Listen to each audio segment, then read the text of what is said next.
अब इस सर्किट में जो फॉल्ट है वो इतना मुश्किल है कि अगर आप ये तमाम बोर्ड के पार्ट्स भी चेंज कर दें तो फिर भी आप उसको ठीक नहीं कर सकते। यहाँ तक कि माइक्रो कंट्रोलर को भी चेंज कर दें तो फिर भी आप उसको ठीक नहीं कर सकते। लेकिन ये जो ही इलेक्ट्रिक मैंने दी है, यहाँ पर इंडोर जो है वो ऑन हो चुका है। अब मैं रिमोट से जो है वो इसको ऑन कर देता हूँ और जो ही मैंने इलेक्ट्रिक दी तो यहाँ पे देखें LED 1 2 3 आउटडोर की भी जल गई है और इंडोर का डिस्प्ले भी जो है वो ऑन हो गया है। अब दोनों PCB जो है वो चल रहे हैं लेकिन फिर भी ये मसला बना रहे हैं। तो देखते हैं यहाँ पे क्या मसला आता है जी। ये फैन मोटर भी इसकी चल गई है, जबकि इसकी ये LED जो है वो आउटडोर की ये मुसलसल यहाँ पे चल रही है। ये अब डिस्प्ले जो है वो 36 का प्रॉब्लम जो है वो शो कर रहा है। जो 36 एरर कोड होता है इसका मतलब होता है कि इंडोर और आउटडोर आपस में बातचीत नहीं कर पा रहे हैं, जिसकी वजह से ये जो है वो प्रॉब्लम आ रही है। जबकि इसके इंडोर और आउटडोर में देखें प्रॉपर हमने कनेक्शन कर दिए हुए हैं, किसी किस्म का कोई भी यहाँ पे जो है वो मसला नहीं है, लेकिन फिर भी जो है वो 36 का एरर आ रहा है। क्योंकि अक्सर ये प्रॉब्लम जो है वो देखें यहाँ पे लगी हुई वायर का भी मसला होता है, जबकि हमने प्रॉपर जो है वो वायर्स यहाँ पे लगाई हुई हैं ताकि वायर्स का इशू ना रहे। अब सबसे पहले जो है वो इंडोर को चेक करेंगे। इसको मैं दोबारा इलेक्ट्रिक लगा देता हूँ, इलेक्ट्रिक ऑन की, और इसकी जो ये देखें ये हमारे पास सेकंड पिन जो है वो न्यूट्रल है। तो यहाँ पे हम ब्लैक प्रोब लगा लेंगे और ये जो रेड वाली है ये हमारे पास सिग्नल की वायर है, तो इसको चेक करेंगे। तो यहाँ पर ये देखें स्टेबल 25 DC वोल्ट आ रहे हैं। तो इसका मतलब है कि जो सिस्टम है वो जो है वो प्रॉपरली काम नहीं कर रहा है, कम्युनिकेशन नहीं कर रहा, लेकिन जो वोल्टेज होते हैं इसके वो आ रहे हैं। कौन से PCB के आ रहे हैं वो देखने पड़ेंगे, क्योंकि डिज़ाइन टू डिज़ाइन जो है वो ये वेरी कर रहा होता है सिस्टम। इसलिए यहाँ पे देखना पड़ेगा कि इंडोर जो है 25 वोल्ट जनरेट कर रहा है, यहाँ के आउटडोर कर रहा है, यहाँ के दोनों ही कर रहे हैं, और यहाँ फिर एक कम कर रहा है और एक ज़्यादा कर रहा है। तो इसके लिए हम क्या करेंगे कि यहाँ पर ये जो इसकी सिग्नल वायर है किसी भी एक साइड से, चाहे वो इंडोर से कर लें या फिर के आउटडोर से कर लें, एक ही बात है। तो इसको हम डिस्कनेक्ट कर देंगे। ये हमने डिस्कनेक्ट कर दिया। अब मैं इंडोर पे पहले चेक करूँगा, तो न्यूट्रल लगा देंगे। जो ब्लैक हमारी प्रोब है और जो रेड प्रोब है उसको सिग्नल या 3 नंबर पे लगा देंगे। तो यहाँ पे देखें 24.94 वोल्ट आ रहे हैं। इसका मतलब है कि यहाँ से वोल्टेज जनरेट हो रहे हैं जो कि कम्युनिकेशन के लिए ज़रूरी होते हैं। अब इसी तरह से हम आउटडोर के भी चेक कर लेंगे। तो ब्लैक प्रोब को न्यूट्रल पे 1 नंबर टर्मिनल पे रख लेंगे और 3 नंबर पे चेक करेंगे। तो ये देखें यहाँ पर किसी किस्म के कोई वोल्टेज नहीं बन रहे हैं। देखें प्रोब उठाने से भी कुछ नहीं होता, बिल्कुल कुछ मिली वोल्ट बन रहे हैं। और ये देखें नीचे जो है ये बार जो है वो फ्लक्चुएट कर रही है। मैं देखें अभी भी कर रही है, जब लगाऊंगा तो फिर ज़्यादा करना शुरू कर देती है। देखें ये ज़्यादा फ्लक्चुएट करती है। तो आप देखते हैं कि ये इंडोर में फॉल्ट है कि आउटडोर में, ये भी चेक करना पड़ेगा। अब सबसे पहले जो है वो हम इसके इंडोर को टेस्ट करेंगे और यहाँ पे लगे हुए इस सर्किट को देखें। ये तमाम की तमाम जो रेजिस्टेंस हैं, ये डायोड, कैपेसिटर, ये सिरेमिक कैपेसिटर्स और यहाँ पे लगी हुई ये दोनों ऑप्टोकूपलर्स।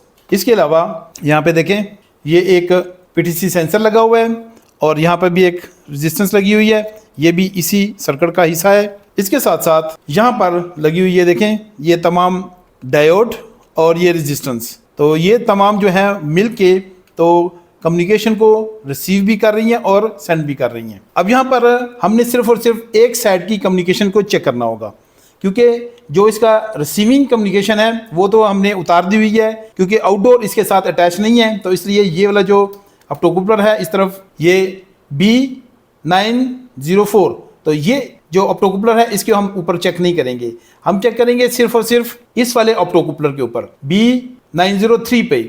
तो ये जो चूंकि सेंडर है, यानी इंडोर का जो सिग्नल है वो आउटडोर की तरफ सेंड करता है, तो इसलिए हम इस पे चेक करेंगे कि ये अपने सिग्नल्स निकाल रहा है कि नहीं निकाल रहा।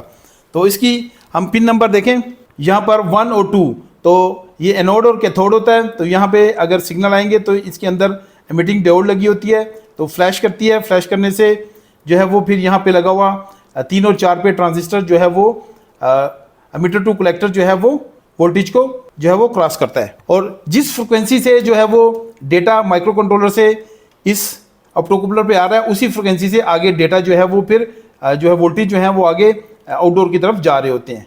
तो इसके लिए हम इस्तेमाल करेंगे यहाँ पर आज DSO ऑसिलोस्कोप। तो इसके लिए क्या करेंगे कि हमें ग्राउंड चाहिए, तो ग्राउंड जो है वो हम यहाँ से ले लेंगे। ये देखें, ये फ़ैन है, तो इसकी जो पिन नंबर 3 है तो यहाँ से ले लेंगे ऑरेंज वाली पिन से। तो यहाँ से हमें ग्राउंड चाहिए होगा, तो पिन लगा लेता हूँ मैं। ये पिन मैंने यहाँ पे इंस्टॉल कर दिया है। अब ऑसिलोस्कोप की जो ग्राउंड पिन है उसको मैं यहाँ पे लगा देता हूँ और पीसीबी को मैंने ऑन किया, पीसीबी ऑन हो गया। और साथ ही जो है वो हम पिन नंबर 2 पे लगाएंगे और वेट करेंगे। तो यहाँ पे देखें ये सिग्नल बन रहे हैं जी। तो इसकी हम स्केल को चेंज करेंगे, थोड़ा छोटा कर लेंगे, ये बड़ा हो गया, थोड़ा छोटा करेंगे। तो ये देखें जी, तो इस वक्त देखें यहाँ पर, ये देखें फ्रीक्वेंसी और इसकी सारा कुछ यहाँ पे डिटेल आ रही है। तो ये इसका मतलब है कि जो इंडोर है वो अपने सिग्नल्स को आउट कर रहा है, प्रॉपर कर रहा है। अब इस तरह से चेक करने से हमें ये भी पता चल गया है कि जो इंडोर होता है ये फर्स्ट हेलो का सिग्नल जो है वो सेंड करता है। जब ये हेलो का सिग्नल सेंड करेगा तो फिर जो है वो जवाब जो है उसको आउटडोर देगा कि भाई मैं यहाँ पे मौजूद हूँ और मुझे बताएं मैंने क्या काम करना है। तो यहाँ पर लगा हुआ ये देखें 2 ऑप्टोकूपलर हैं। इसके साथ यहाँ पे ये बैक पे जो है वो पूरा सर्किट बना हुआ है। ये पीटीसी सेंसर है, आगे रेजिस्टेंस हैं और ये कुछ कैपेसिटर्स वगैरह हैं, डायोड हैं और ये एक यहाँ पर लगी हुई है रेजिस्टेंस, ये भी डायोड वगैरह है और ये रेजिस्टेंस है। तो ये तमाम का तमाम सर्किट जो है वो आउटडोर का जो है कम्युनिकेशन सर्किट है। तो ये जो आईसी लगा हुआ है B902, तो ये आउटडोर के लिए रिसीविंग यानी कि ये डेटा को रिसीव करता है। और ये जो B901, तो ये जो है वो डेटा सेंड करता है इंडोर की तरफ। तो अब हमने क्या करना है कि डेटा यहाँ पे हमने चेक करना है कि इस पे आ रहा है कि नहीं आ रहा है, पहुँच रहा है कि नहीं पहुँच रहा। तो इसमें भी हम यहाँ पर ये देखें सेंसर्स लगे हुए हैं। तो सेंसर की जगह हम जो है प्रोब को लगाएंगे ग्राउंड की। तो यहाँ से हम ग्राउंड ले लेंगे। तो ये ग्राउंड ले लिया मैंने। अब जो है पीसीबी को ऑन कर देंगे। तो ये देखें ऑन हो गया है। इसको एक दफ़ा रिमोट के साथ ऑन करना ज़रूरी है। तो ये मैंने पीसीबी को ऑन कर दिया है। अब सबसे पहले हम इसके एनोड पे चेक करेंगे कि यहाँ पे सिग्नल आ रहा है कि नहीं आ रहा पॉजिटिव। ऑसिलोस्कोप को मैंने रीसेट किया है। तो यहाँ पर ये देखें कुछ 100 वोल्ट पे, ये 10 वोल्ट 5 वोल्ट पे सेट था और यहाँ पे 160 वोल्ट जो है वो आ रहे हैं। और फ्रिक्वेंसी वगैरह जो है वो 7.26 हर्ट्ज़ की है। ये देखें 50 पॉइंट ये हर्ट्ज़ की आ रही है। यहाँ पे देखा, क्योंकि डेटा जो है वो रुक रुक के आता है। अब जो है ये ऑप्टोकूपलर जो है वो डेटे को आगे शिफ्ट कर रहा है कि नहीं कर रहा, वो हम चेक कर लेंगे, क्योंकि उसको बहुत ज़रूरी है चेक करना। ये कलेक्टर पे जो है वो वोल्टेज मौजूद नहीं है। ऑसिलोस्कोप इसके बारे में बिल्कुल खामोश है। देखें बिल्कुल खामोश है जी। 1.6 वोल्ट दिखा रहा है लेकिन सिग्नल जो है वो आउटपुट नहीं आ रहा है। तो यहाँ पर ये जो ऑप्टोकूपलर है ये सिग्नल रिसीव नहीं कर पा रहा है और जिसकी वजह से जो है वो फिर मसला आ रहा है, क्योंकि ये सिग्नल रिसीव करेगा तो फिर इसका आउटपुट जो है इससे ऑप्टोकूपलर का ये आउटडोर की तरफ जाएगा।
अब इस सर्किट में जो फॉल्ट है वो इतना मुश्किल है कि अगर आप ये तमाम बोर्ड के पार्ट्स भी चेंज कर दें तो फिर भी आप उसको ठीक नहीं कर सकते। यहाँ तक कि माइक्रो कंट्रोलर को भी चेंज कर दें तो फिर भी आप उसको ठीक नहीं कर सकते।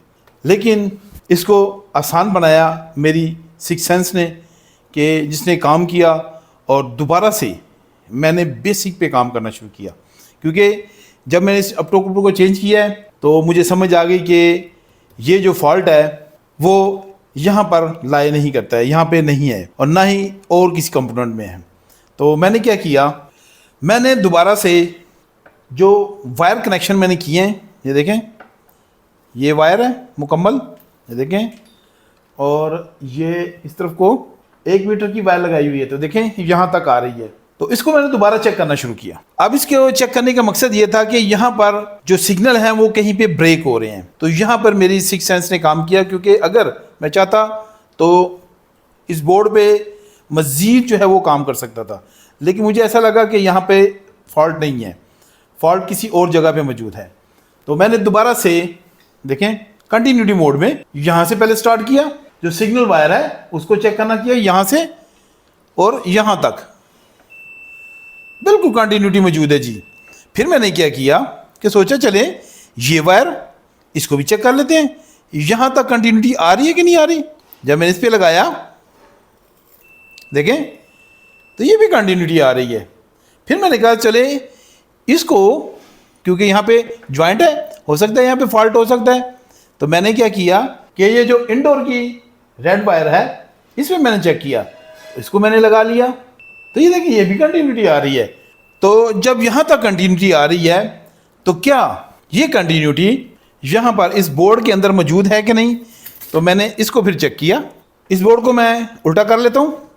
तो यहाँ से बैक पे आ गए हम, बैक पे आके तो ये जो ट्रेस है इसको मैंने चेक किया, देखें यहाँ से तो इंडोर के उसी पॉइंट पे मैंने दोबारा लगा दिया, तो कंटिन्यूटी बिल्कुल आ रही थी।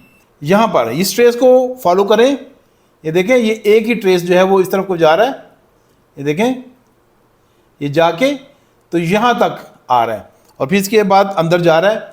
तो मैंने इसको यहाँ पे चेक किया कि क्या कंटिन्यूटी हमारी मौजूद है। तो फिर से मैंने इंडोर के साथ उसी पॉइंट पे जो रेड वायर थी उसके साथ लगाया, तो यहाँ पे एक्चुअली कंटिन्यूटी डिस्कनेक्ट है। फिर मैंने क्या किया कि मैंने इसको ओम्स मोड में ले गया मीटर को, इसी ट्रेस को जब मैंने यहाँ पे गौर से देखा तो एक तो यहाँ से देखे थोड़ा सा ये ख़राब हुआ है, मेरे ख्याल से शायद पानी लगा है या फिर कुछ और वजह से डैमेज हुआ है। फिर मैंने इसको यहाँ पे लगाया और इस ट्रेस ये जो तकरीबन कितना ट्रेस होगा, मेरे ख्याल से ये 2 इंच 2.5 इंच का ट्रेस है, 3 इंच का यहाँ कर लें। तो मैंने इसको चेक किया तो ये देखें जी, ये इसकी वैल्यू आ रही है 4.44 मेगा ओम्स, इतने से ट्रेस की। ये देखें टोटली ये मेरे ख्याल में 2 इंच का भी नहीं है, ये 2 इंच का ट्रेस भी नहीं है, और ये वैल्यू हमें दिखा रहा है 4.38 मेगा ओम्स। मतलब ये कि जब ट्रेस ख़राब होते हैं तो फिर इनकी वैल्यू इस तरह से बन जाती है। अब इस ट्रेस को मैं थोड़ा साफ़ करूँगा, मेरे ख्याल से यहाँ से डिस्कनेक्ट है या फिर कुछ इशू आया हुआ है, मुझे तो ऐसा लग रहा है कि है ही नहीं है नीचे। तो ये आप देख रहे हैं कि यहाँ पे वाइट मार्क लगा हुआ है, तो यहाँ पे कोई केमिकल गिरा है या फिर कोई पानी वगैरह गिरा है, कोई सर्फ वाला या फिर कोई डिटर्जेंट वगैरह या किसी चीज़ का जो है वो पानी गिरा है, जिससे ये ट्रेस जो है वो ख़राब हो गए और इसने हाई रेजिस्टेंस पैदा कर दी है, बहुत ज़्यादा हाई रेजिस्टेंस है इसमें। और ये देखें जी, इसके नीचे ट्रेस ही मौजूद नहीं है प्रॉपरली, ये देखें यहाँ पे मुझे ऐसा लग रहा है कि इसके अंदर ट्रेस ख़त्म हो चुका है, जिसकी वजह से एक हाई रेजिस्टेंस यहाँ पे पैदा हो रही है।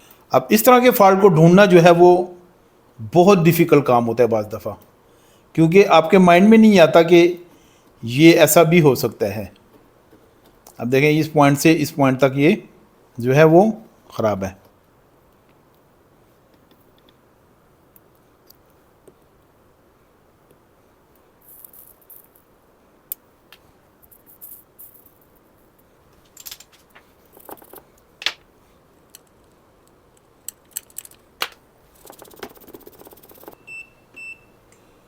तो चेक कर लेते हैं दोबारा से। ये देखें अब ये जो है वो 0.1 ओम्स वैल्यू आ रही है, जो कि बिल्कुल ओके है।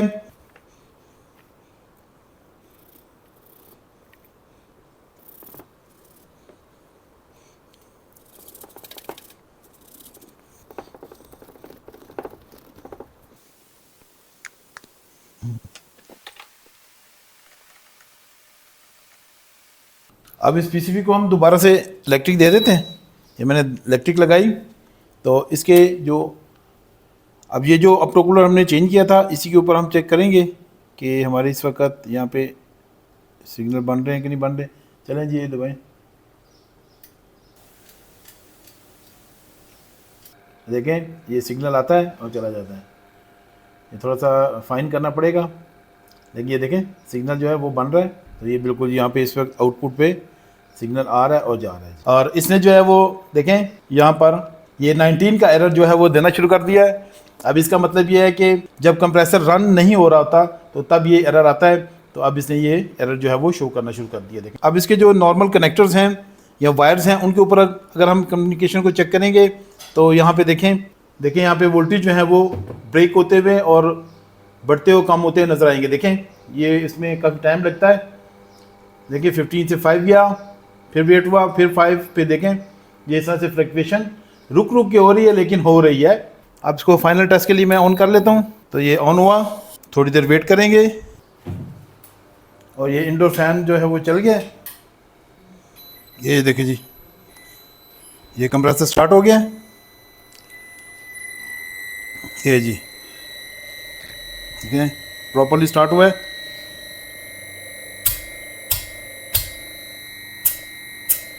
बिल्कुल जी प्रॉपर्ली स्टार्ट हो चुका है। अब इसको हम ज़्यादा देर नहीं चलाएंगे क्योंकि ये हमारा देखें बिल्कुल जी देखें प्रॉपर्ली स्टार्टअप पकड़ लिया है। लेकिन इसको हम बंद कर देंगे क्योंकि ये हीट सिंक नहीं लगी हुई, इसलिए हम इसको बंद कर देंगे। और अगर नहीं बंद हो रहा, बंद हो गया जी। बंद ना हो तो फिर डायरेक्ट बिजली निकाल दें ताकि जो आईपीएम है ये हीट अप ना होने पाए। अगर ये हीट अप हो गया तो समझे कि फिर से पीसीबी में काम करना पड़ेगा। मज़ीद वीडियोस देखने के लिए इन दोनों में से किसी एक वीडियो पे क्लिक करें।